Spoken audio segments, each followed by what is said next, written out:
So generally speaking, when it comes to Yud Tes Kislev, every year we try and learn 3 letters.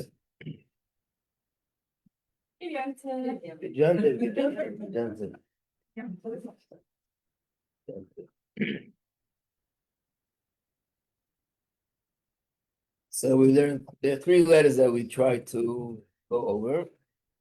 I don't know if we'll make all 3, but one of them is when the Alter Rebbe, and that he wrote to all the Chassidim, and this letter is printed in Tanya, in the 4th volume of Tanya, which is called the Igeres HaKodesh, and this is the 2nd letter of all those letters, if someone can give us that. So it's an Igeres HaKodesh, call it Siman Beis. The 2nd letter is the letter that was written by the Rebbe Rashab, and this letter was written in February Samach Beis, 1902. That's the famous letter that declares Yud Tes Kislev as Rosh Hashanah of Siddur.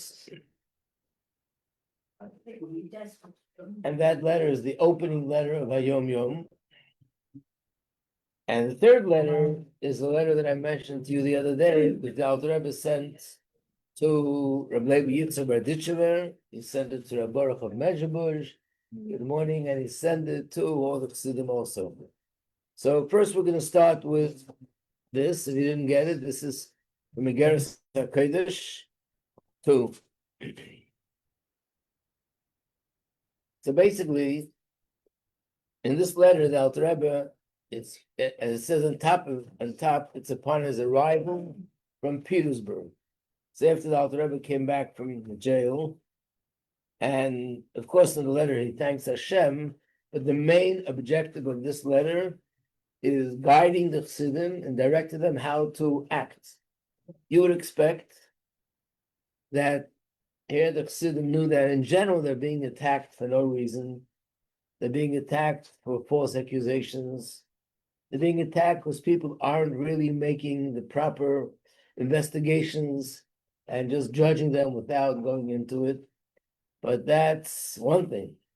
How much more so, and how angry you can be when you see that they went as far as getting the government involved, the Tsar himself, the king, and making an effort in trying to see that Alter Rebbe Chas should be executed.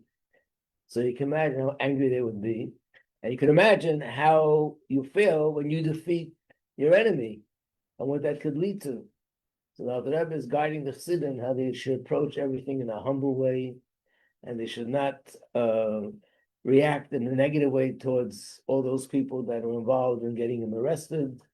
And you see the incredible Ahavas Yisrael of the Alter Rebbe in this letter, and incredible leadership and guidance of how we're supposed to react to things of this nature. So let's read it together.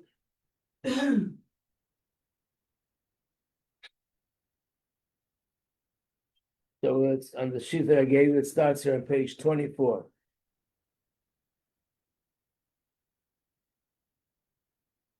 Now the Rebbe begins with the word of Yaakov Avinu.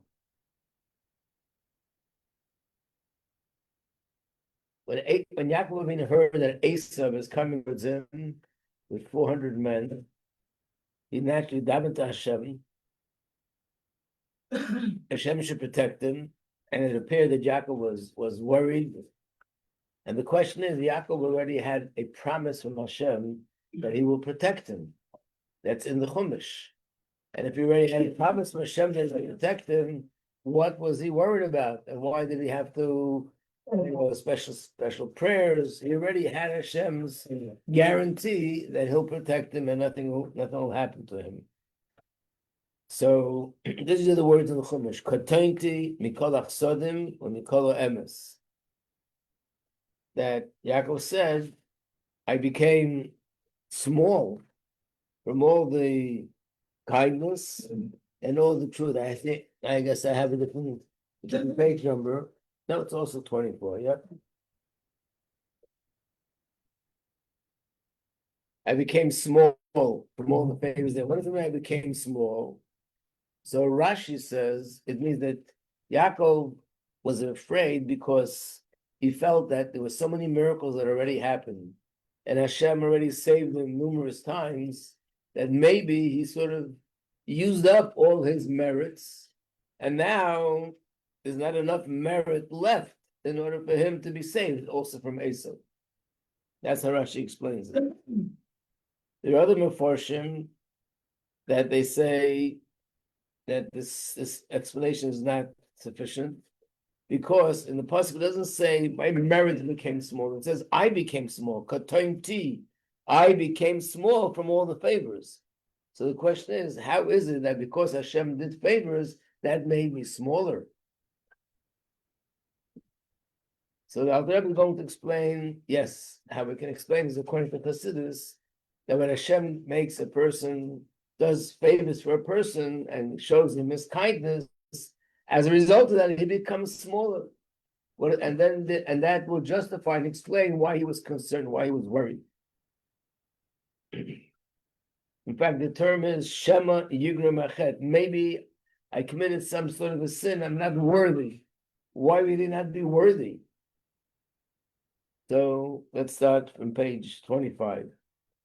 Shebachol chesed v'chesed, she'akadosh baruch hu oiseh la'adam, every kindness that Hashem shows and bestows upon a person, tzarich li yishval ruch moed, this should make a person humble.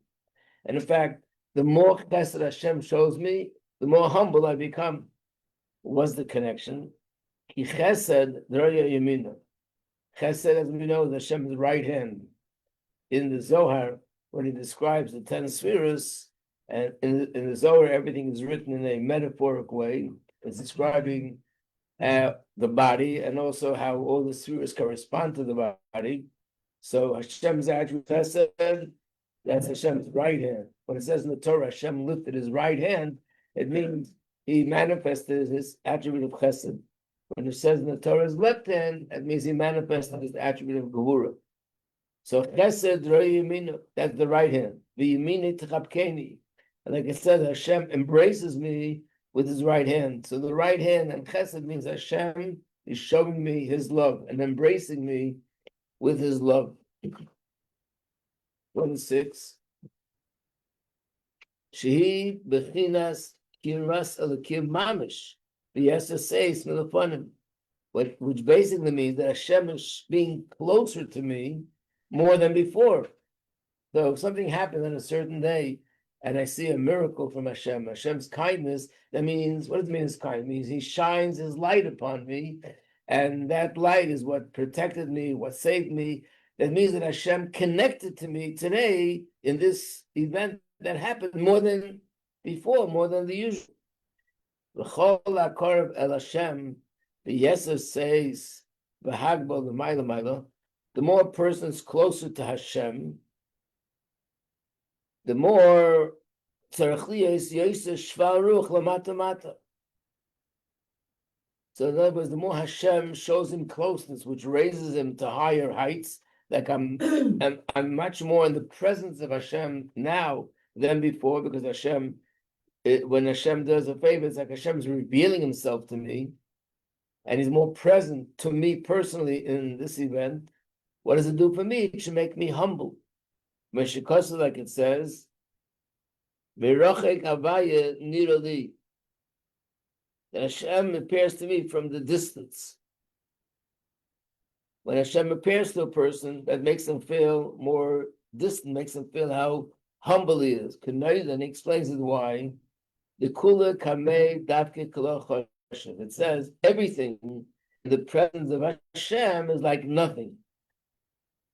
So it's because it's in the presence of Hashem, and therefore, the closer you are in the presence of Hashem, the more nothing you feel. I mean, first of all, on a very simple level to explain it, there's a quote from Gemara, Shraga B'tira Maya Hanile, which means, what's the point and what's the purpose of a candle in broad daylight? In reference to what does the Gemara say this? Why do we search for chametz at night? Why not search with the chametz by day with a candle? And the Gemara says that during the day, the candle doesn't really give off light. Why? Because the candle's light loses itself in the presence of the sunlight. At night, where there's no sunlight, that's when the candlelight shines more. And therefore, it'll help me look for things in the cracks and the crevices. So when you're in presence of something that is much bigger than you, then makes you feel smaller. So if you have a person who has $10,000 in the bank, and everybody in his neighborhood has no money in the bank at all, they just live from day to day, so he's considered the wealthy man in town. He has $10,000 in the bank.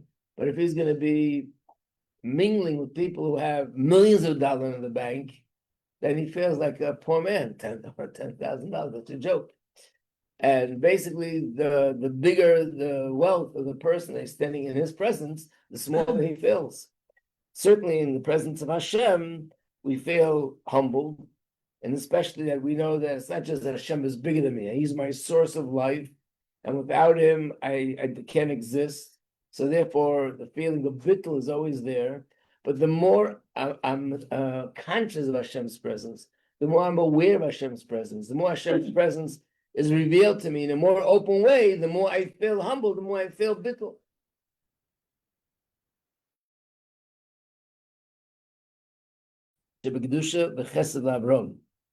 This is the inyan of Yamin, the right hand, and this is called Chesed of Avram. We'll soon see what he means by that. There's another kind of Chesed, which belongs to Yishmael, not to Avram. So there's a Chesed in Kedusha, and there's Chesed connected to Klippa. Avram Avinu said, Anechi Ofra V'Efer. Avram Avinu, he merited to have Hashem's Chesed. And what do you say about himself? Earth and ashes. In other words, because he was so close to Hashem, and because Hashem was so revealed to him, and because Hashem bestowed upon him his chesed and on the highest of levels, therefore he felt off of vapor, like he's just earth and ashes, he's nothing.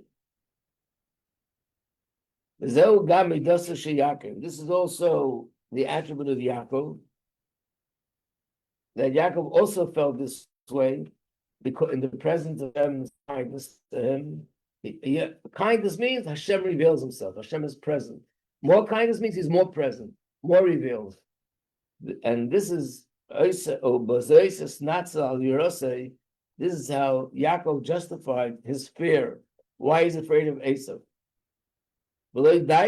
And he wasn't sort of satisfied by the promise that Hashem gave him, I will be with you and I will protect you.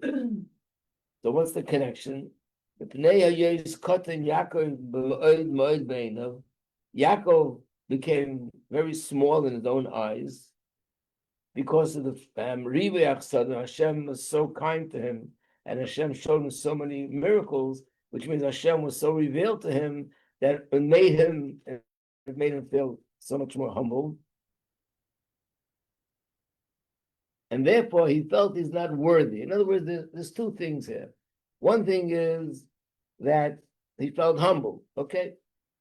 But what does it mean that he felt not worthy? In fact, if you look at Rashi's word, Rashi says, Shema Yigam Achet, maybe the sin would cause, maybe I'm not perfect, and I did something that because of that something that I did, I'm not deserving of the Hashem's protection.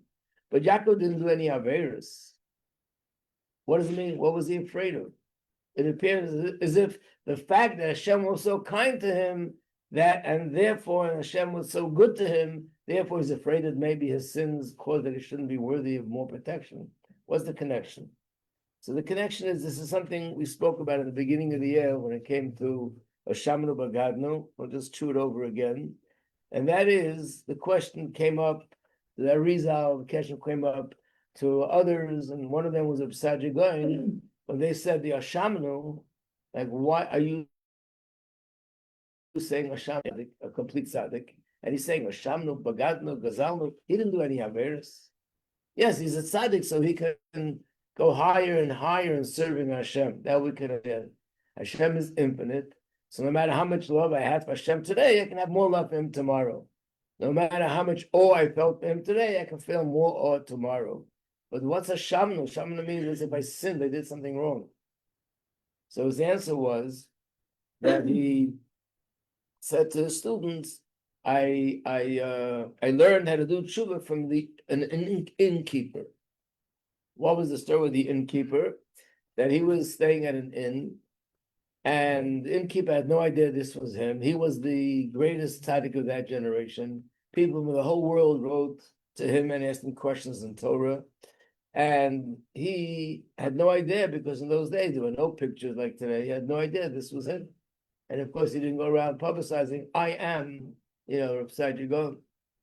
But one day, apparently somebody in the area recognized him and leaked out that he's in town.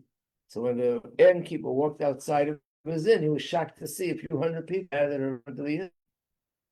And he asked them, what are you guys doing here? So he said, you don't know who's in your inn? Rabbi Tzaddik Gaon is here. We came to greet him. And then when he came out to greet the people, the innkeeper fell to his feet, was sobbing and begging for forgiveness. And he tries to calm him down and says, what are you asking for forgiveness for? You gave me everything. You gave me food. You gave me all the meals. You gave me linen. You gave me a warm room. You gave me everything that I need. What are you crying about? And he said, if I would have known who you were, I would have given it to you on a whole different level. So Tzaddik Gaon said that every day I grow in my knowledge of Hashem.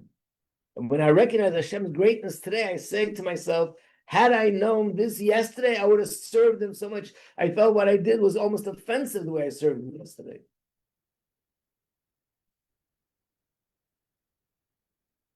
There's a book that became very famous recently, a woman from the community, a woman, she's not here any longer, but it was written up, her life story was written up. What is it called? I'm Not Alone or something. Anyway, so she writes how this is during the time of the war in Russia, and then they went to these DP camps, and she writes that she was staying online, waiting for bread, and she noticed the woman from the distance, and something about this woman just struck her. She didn't know who she was, but she had a certain elegance to her. She looked like she was carrying royalty. She had no idea. She just walked over to her. And she said, I don't understand why you're standing online for bread. Don't you have children or someone in a family that could do it for you? And of course, the lady just smiled. And then she said, she'll do it for her. Turned out to be was Rebbe Tzimchana, but she had no idea it was Rebbe Tzimchana. And not only that, but she saw that she had all sorts of things on her skin. Obviously, she did not have the best conditions. And what she writes, what she did for her. She went and took the food that she was saving for her children, she gave it to her. And she took all sorts of creams that healed her. And she took her into her home. She took care of her like a mother. She didn't know who she was. She just knew the name Chana. And the reason was because in those days, the name Schneerson was the target. The name Schneerson would be after them in jail. So she never revealed her name. Then one day she told her, I'm going to go to France and I'm going to meet my son, who I haven't seen in 20 years. And they had to say goodbye. She was very broken. And then one of the ladies come to tell us, so you heard that she met her son, Hannah, and she's going. And they say to her, you had such a merit. So what merit? This woman, Hannah, you took so good care of her, whatever. And who is she? She never told me who she is. And you don't know who she is? She is the wife of Schneerson. What? You mean she's the one that her son married the Rebbe's daughter? And her first action was, oh, yeah. If I would have known, I would have treated her so much different, so much more respect. The lady put herself on the line. She gave up things for her children to help her out. But when she heard who it really is, she felt like I didn't do it, it wasn't adequate what I did for someone like that. Like I told you then, imagine a guy in a Chabad house walks over to his rabbi and he slaps him, Rabbi, I'm so happy to see you today. You slap him on his back. It's very nice and friendly. But if you would do that to someone like the Rebbe, that would be considered an offense. How can it be? Here it's a good thing, there it's an offense. The answer is, for someone on this level, it's beautiful. For someone on that level, it's an offense. So he realized, Hashem's greatness today so much more than yesterday, and he felt the way I served Hashem yesterday was inappropriate compared to what I know today. He didn't do anything wrong yesterday, but the way I know Hashem today, I feel that what I did yesterday was inappropriate, and maybe therefore I'm not worthy to get that from Hashem. And that was the thing with Yaakov also. So both things are true. Number one, Hashem's kindness made him feel humble. And as a result of feeling so humble and recognizing Hashem's greatness on a greater level, he felt that the way I served Hashem yesterday was inappropriate, and maybe that's why I don't deserve to get this blessing. So this is the way we're supposed to react when Hashem does something for us, a positive thing for us.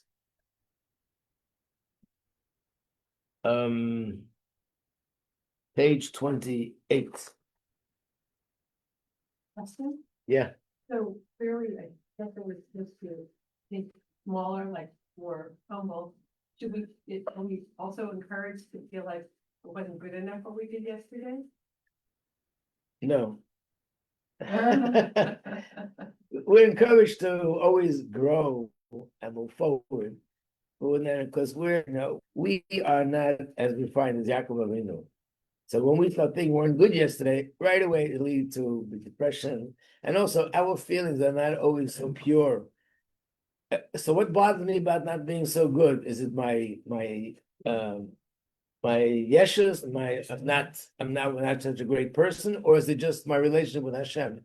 For us, it'll usually end up being more about me again, and we stay away from that as much as we can. So we just focus on all sorts of positive things. So page 28. So Yaakov said, Kibamakli, I crossed the Jordan only with my stick, which means everything's possessed and all the money he had was taken away from him. And he considered himself as being utterly unfit and unworthy to be saved. That's what our sages say. It appeared to him that he had sinned. And again, Chas Hashem, a tzaddik like Yaakov is a tzaddik gomer.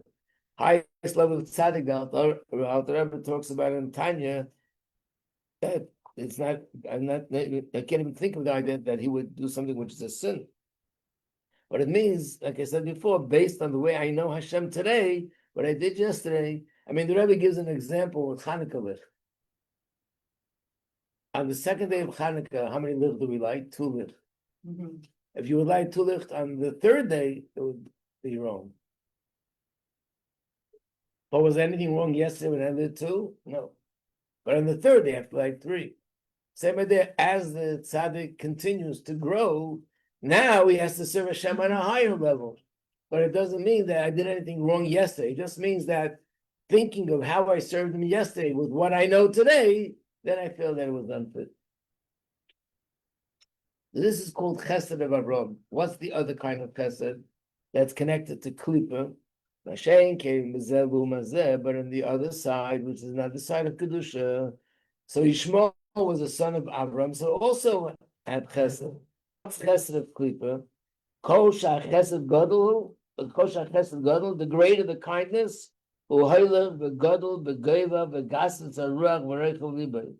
the more kindness he gets from Hashem, the more he grows in pride, arrogance, and self-satisfaction, and think that why am I getting all this more than other people? Because I deserve it more. I'm greater than everybody else. So this is a person that the more he gets, the more arrogant he becomes. So I guess it depends on where the starting point is. Kedusha is bittul. So the more I get from Hashem, there's more bittul. Klipa is all about yeshus, it's all about me. So the more I get, it makes me, it inflates my ego more and more. What happened here with Alter Rebbe merited to see tremendous miracles from Hashem. And that's what he's saying, we have to apply the same principle here. And therefore, Bossi, I came, I'm making this announcement to all the men of our community, all the Chassidim. First of all, we're thanking Hashem, our Ribuy HaChasadim, for the tremendous favors, Asher Higdal Hashem Lasses Hamanu, that Hashem, the great thing that Hashem did with us, meaning the great miracle that Hashem performed, because this was really a miracle. We should follow the way of Yaakov and the attribute of Yaakov.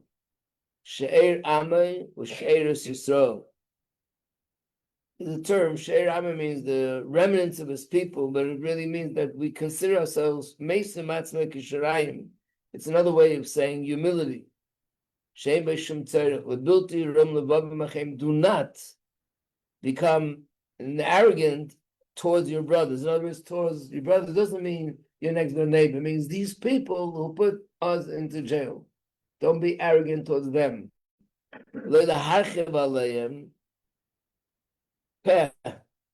Which means not to say what usually people say. You see, we got it, and sort of provoke them and tease them.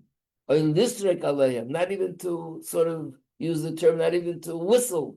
Don't even not a nuance that's going to be an expression of saying that we won and you guys were defeated. Hasmala Haskell. Alter Rebbe says, I'm giving a strict warning that you should not do anything of that nature and not mention anything. What should you do? That the Hasidim should subdue their spirit and their heart. The midas emes liYaakov b'fnei kol adam, with the attribute of emes of Yaakov, and be humble towards every person, even towards these people. The nemichas ruach, with humility, and minor rach meshiv chema. There's a pasuk that says when you answer someone softly, that'll turn away the anger. Usually, when someone screams at you, you scream louder. When you scream louder, they scream louder. When you scream louder, they scream louder. By the end of the thing, the roof is already broken and everything is falling apart. Alter Rebbe says, the Torah says, the opposite is true. If you answer somebody softly, that'll calm down their anger. And perhaps, if you would have the right approach and you would answer them with humility and with love, Yitan Hashem b'leiv achayim, Hashem will put the right feelings into their heart.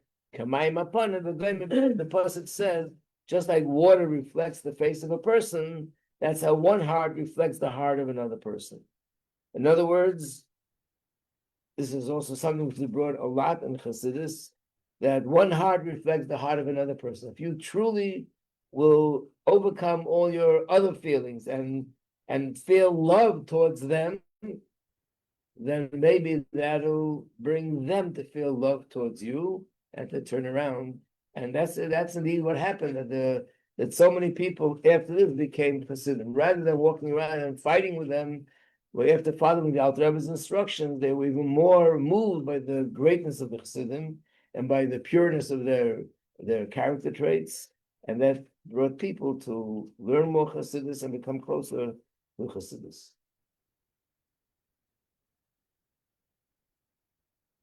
Okay, so this is one letter. This is one that's printed in Tanya. Now the second letter is the one that's printed in Hayom Yom. Let me give this out. Got it? Okay.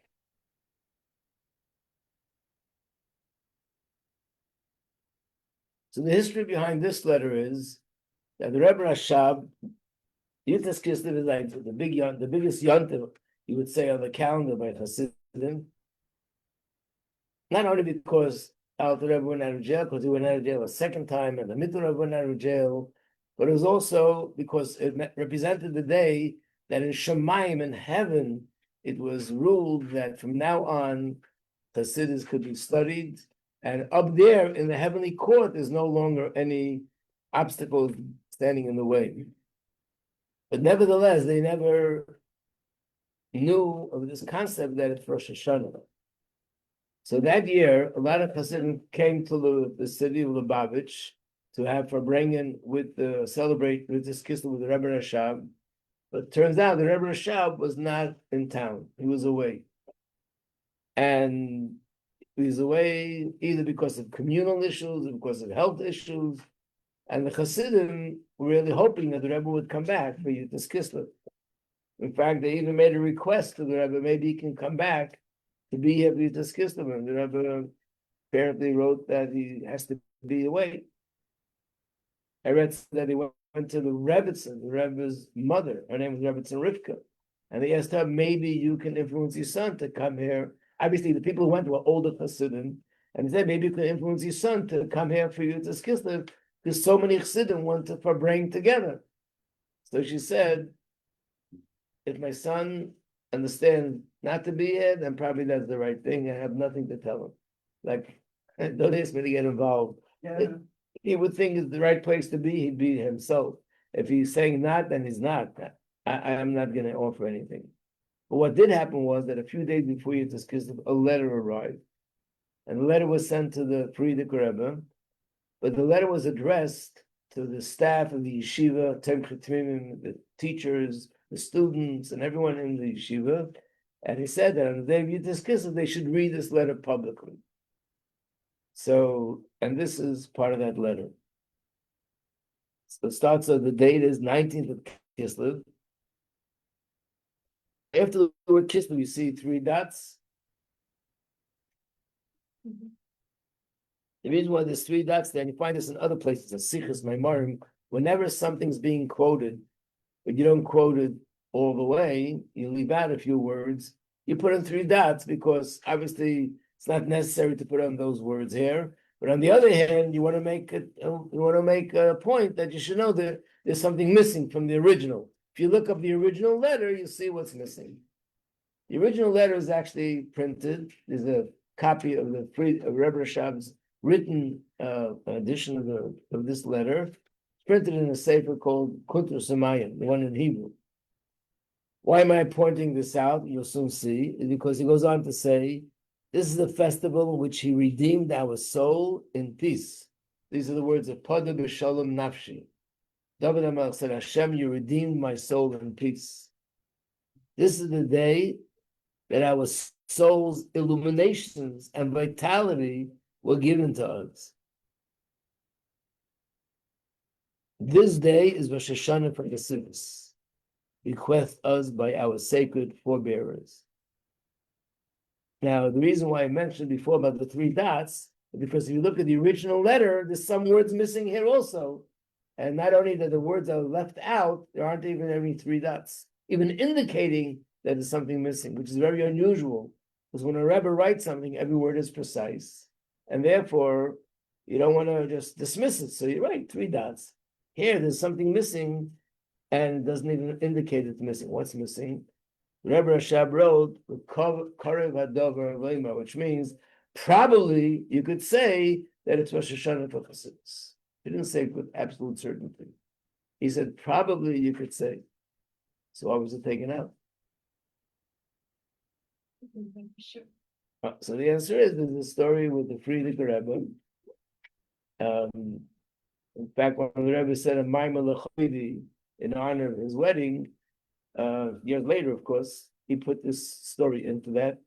And the story is that the Rebbe Rashab spoke to the Frierdiker Rebbe, gave him a sort of a private mimer, and he explained something. He said, but I'm not saying this with absolute certainty. I'm saying this, perhaps you can explain it this way. And then he went to visit his father-in-law.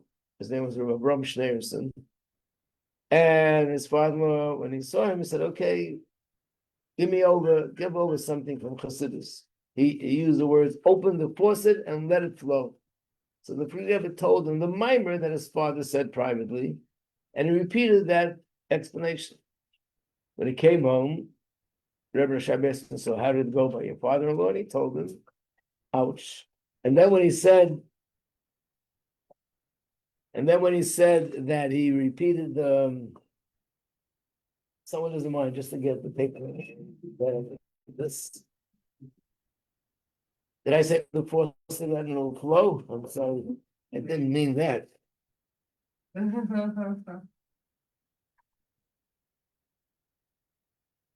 Absorb that, thank you.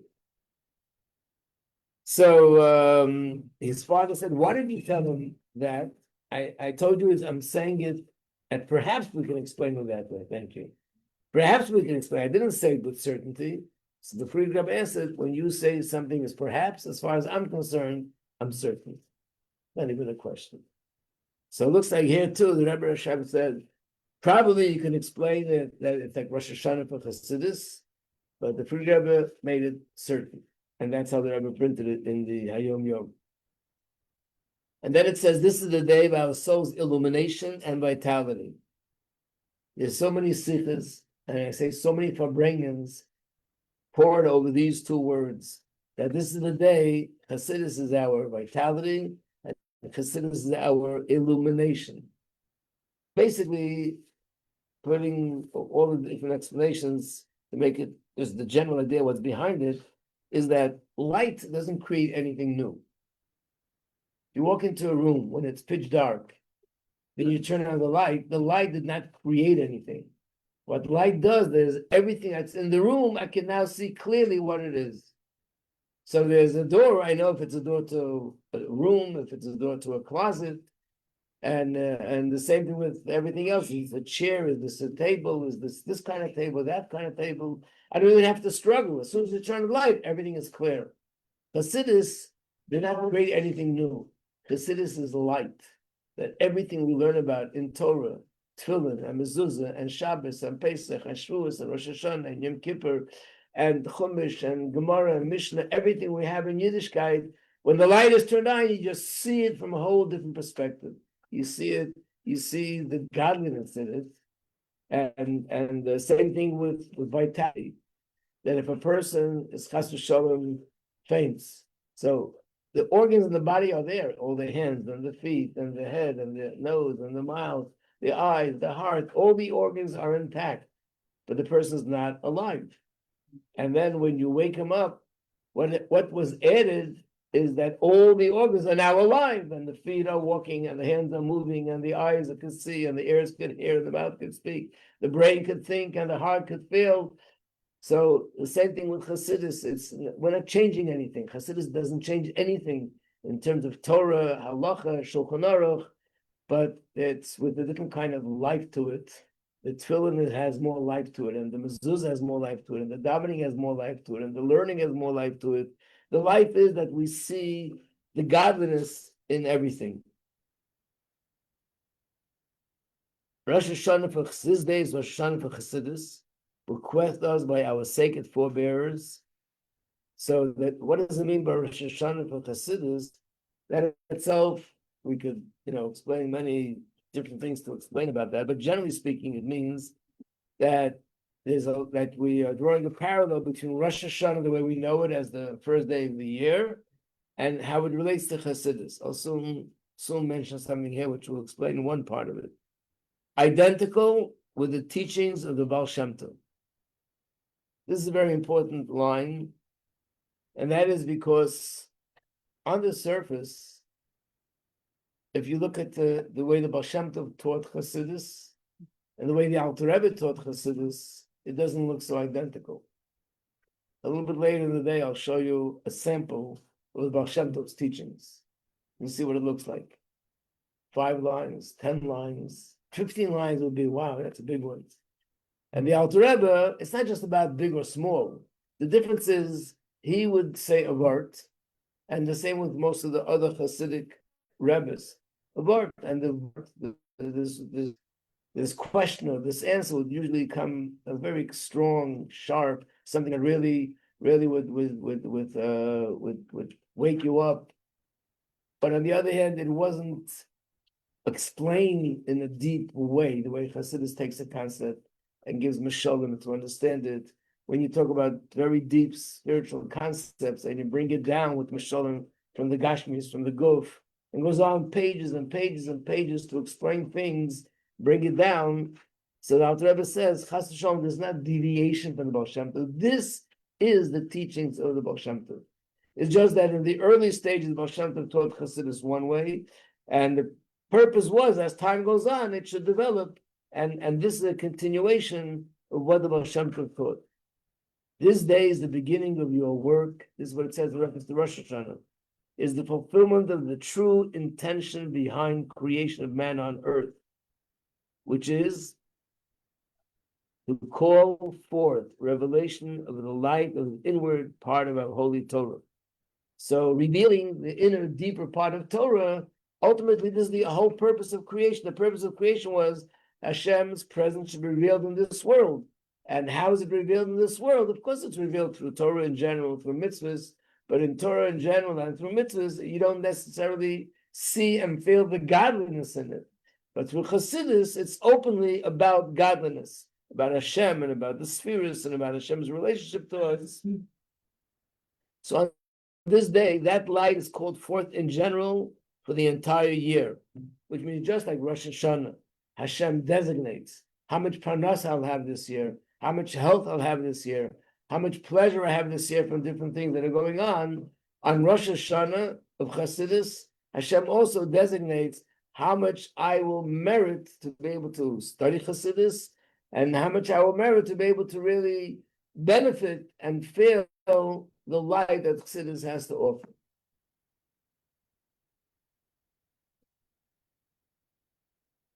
Question? Yeah. You said, for the purpose of creation, Hashem's presence should be revealed in this world. Chassidus is about Revealing Hashem's presence in this world.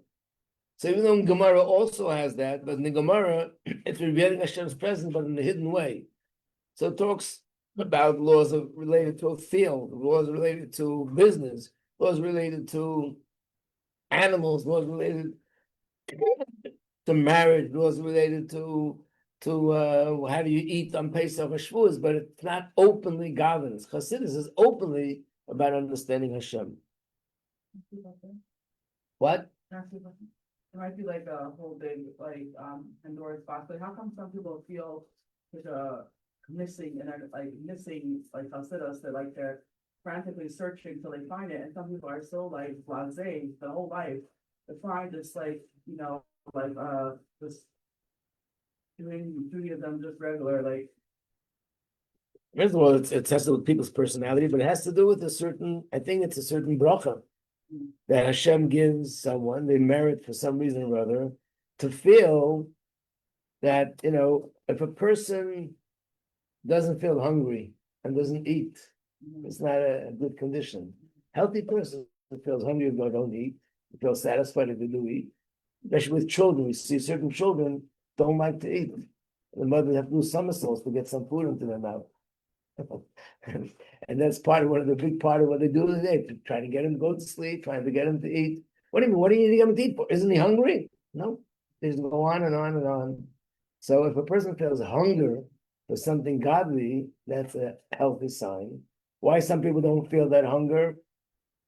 It's lacking a certain source. In other words, they're taking Yiddishkeit on a very general, superficial level. They don't feel the need for that deeper part of it. But I think today we're seeing more and more how without the deeper part of it, it doesn't carry on very far. People lose.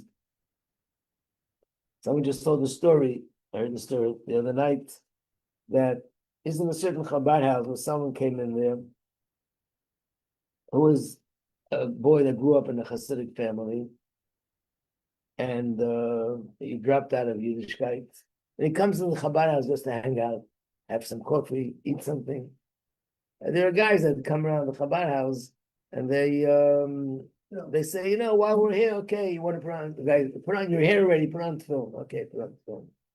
This guy walked and says, I don't believe in anything, and don't talk to me about film. I just came in to hang out and have something to eat and have something to drink.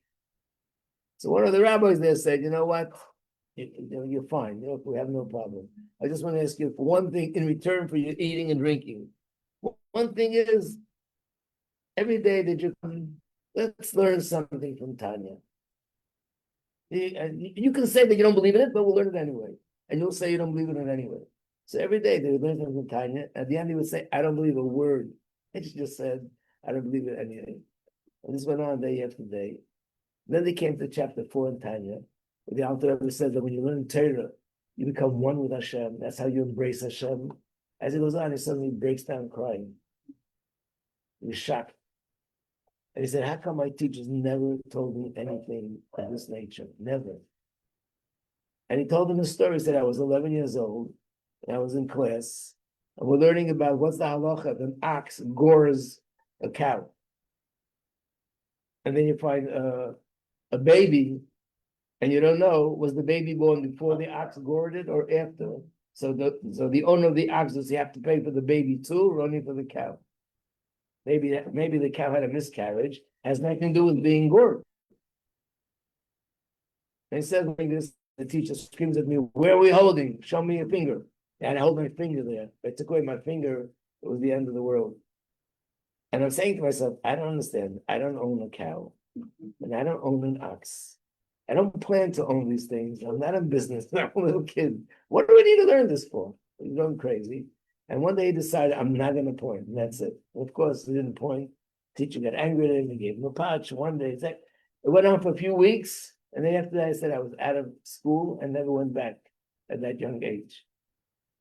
And he said, had I at least had something, understand a little bit of deeper understanding of what it's all about, I would have looked at things differently. Again, I'm not saying that a person could learn Tanya and still lose it, because it's still free choice. Nothing's automatic.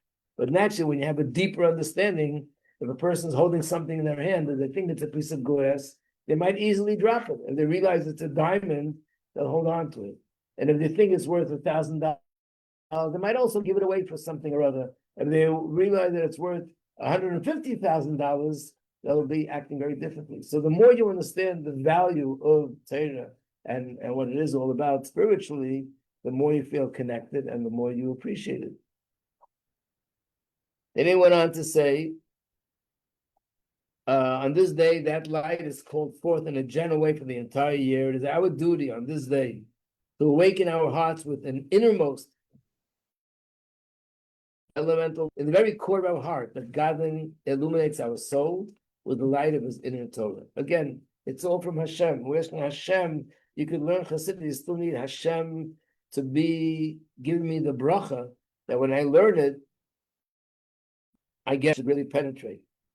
From the depth of I call to you, Hashem, to elicit the depth and inwardness of Hashem's Torah and Hashem's mitzvahs, from the inwardness, essence of the infinite, to illuminate the inwardness of our soul. So basically, Chassidus is all pneumius. It's the inner dimension of Torah. And the inner dimension of Torah stimulates the inner dimension of my soul. And what we learn about in this inner dimension of Torah is the inner dimension of Hashem, the deeper aspect of Hashem, which is not so known and not so revealed.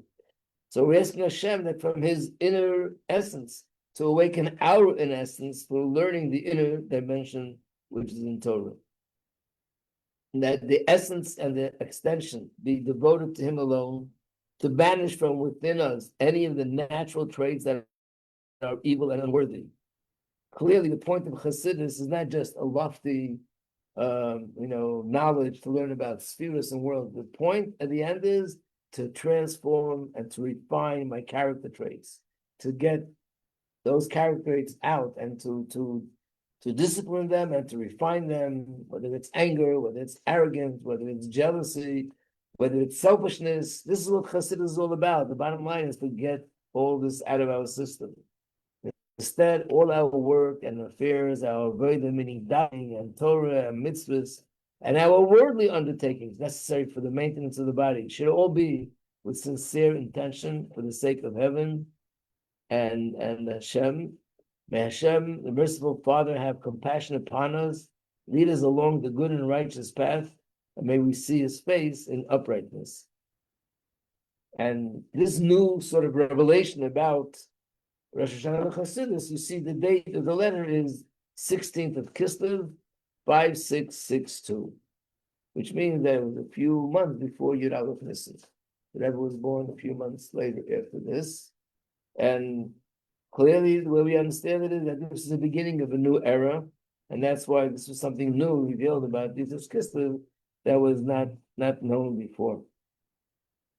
And it says that when this letter came out, the Chassidim were like on a high, and the Friedrich Rebbe writes that he got a lot of letters from Chassidim who lived far away, and they were so angry and so upset. Why didn't anybody tell us? Why didn't you send us these letters earlier? Why didn't you? How come we had to wait so long to hear from you? The other people who were not Chassidim got all upset. What do you mean Rosh Hashanah? The Rosh Hashanah is only run one day. It's the day, the beginning of the year. You can't make up your own Rosh Hashanahs. But the truth is, there was a story where someone came to one of the greatest leaders in the Lithuanian community and said there's a Mishnah that says there are 4 days in the year that are considered Rosh Hashanah. One is the Rosh Hashanah that we celebrate. One is Rosh Hashanah for trees. There's another Rosh Hashanah for kings, and there's Rosh Hashanah for Meiser. And the Hasidim, they made themselves a 5th Rosh Hashanah. So he was sort of trying to hope that the rabbi would laugh along with him. The rabbi said, but you know what? I see one thing. By them, things keep growing more and more. And by us, things are getting less and less.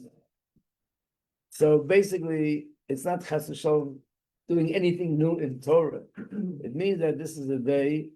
The word Rosh Hashanah could be used meaning today, this is the day of the year. Like on a personal level, my personal Rosh Hashanah. That's the beginning of my personal year. So that's why the Hayom Yom, the calendar Hayom Yom, the first day of the year is Yud Tes Kislev, and the last day of the year is 18th Kislev. That's in Chassidus and teachings of Chassidus. That's Rosh Hashanah begins, and that's when it ends. When was one of the teams? When is that? What? When is Rosh Hashanah for the team? Rosh Chodesh Nisan. Oh, wow. And the other one? Rosh Chodesh Rosh Hashanah for Meiser. In other words, there's certain halachas.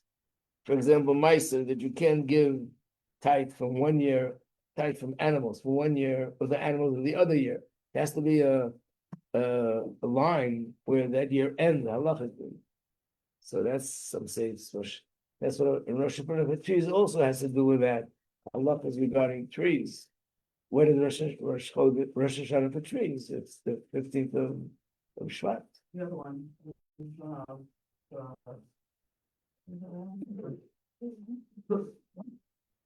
Okay, right now Rosh Hashanah for Chassidus. Okay. What? Rosh Hashanah for Meiser, things at the end of Elul, of the 29th of Elul.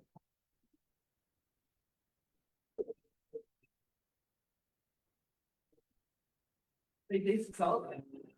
What? Are the days to celebrate? We don't do it now. It's only when the halakha is relevant to other words.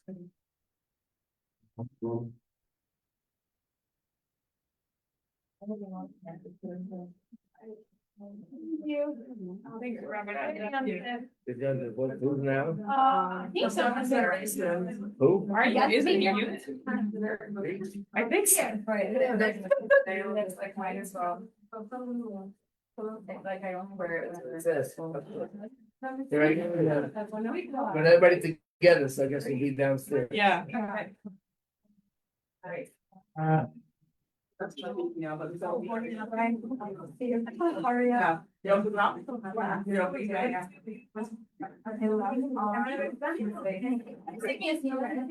Yeah, well, I'm not gonna go there back on Friday, but I went to. Roberts and I went to the Sunday morning. I went back then.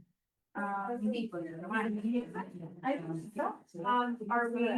travel over down here? Right. Welcome back. How are you? I'm so good. Good to see everyone. You guys are so sweet. I was asking about you and then you know that it's in Florida still, right? Yeah. Away, yeah. Yeah. Back now. That might be that big.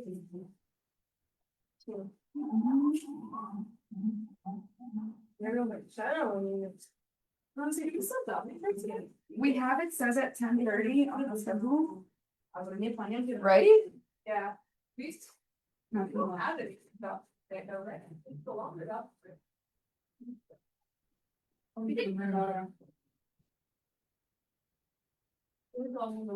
I went to a party to go. Yeah.